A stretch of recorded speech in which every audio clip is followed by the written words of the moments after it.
understand the economic spike in the 1970s and its abrupt decline, one must look at uranium itself to obtain a strong basis of what was truly at risk during this era.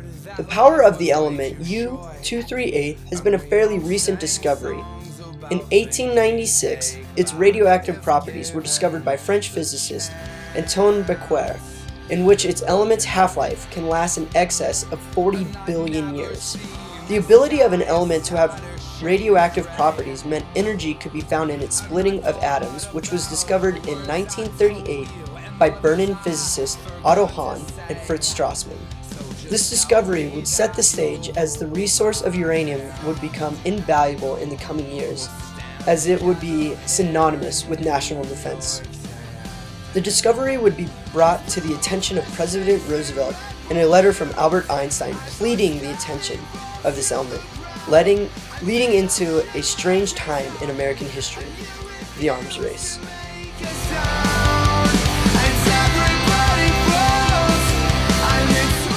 By the end of the 1960s, the Soviet Union seemed likely to match America's nuclear arsenal.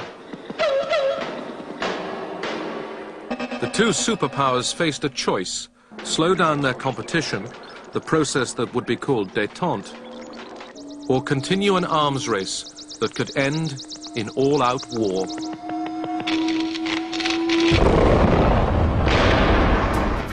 With détente came numerous nuclear talks, agencies, and threats. But first we must look at economics itself. With the surplus of uranium, it would be counterintuitive to predict a spike in uranium stock prices. But this is exactly what happened. Stock prices raced to a record-breaking $120 per pound. But with the demand both high and a surplus of uranium, this allowed for the equilibrium, or stock prices, to be raised. The demand for such forced nuclear consumption race to continually increase into present day. This increase in nuclear consumption, however, would cause Americans to store the nuclear waste all around the country, which posed a new homeland threat. This new homeland threat would open up new agencies such as the Environmental Protection Agency, which was created to help other government agencies such as the Atomic Energy Commission and the Nuclear Regulatory Commission, which regulated this new nuclear world. These agencies would implement regulations on the uranium market, especially on the refining of uranium. And these regulations in economics are called social regulations, which typically deflate businesses. But this was obviously not the case.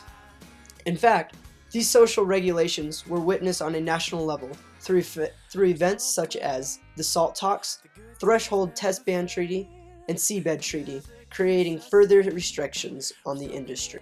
These restrictions would help form a bipolar system of nuclear control. This control would then allow for the US and the USSR to regulate stock prices through social regulations they would come to in their treaties and talks, prohibiting anyone else from entering into their market. The state of détente created an atmosphere in which two countries could control the uranium market as supply was high, skyrocketing prices. But even with the state of détente, this boom could not last long, as the 3 Mile Island tragedy shattered stock prices and trust in uranium in 1979.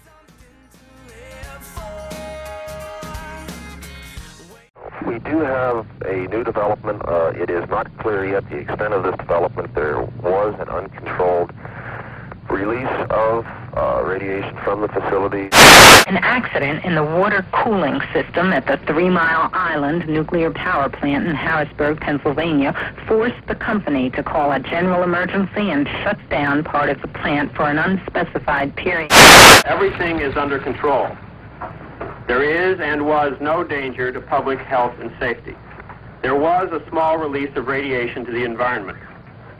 All safety equipment functioned. The situation is more complex than the company first led us to believe. I think we're very close to a chaotic situation.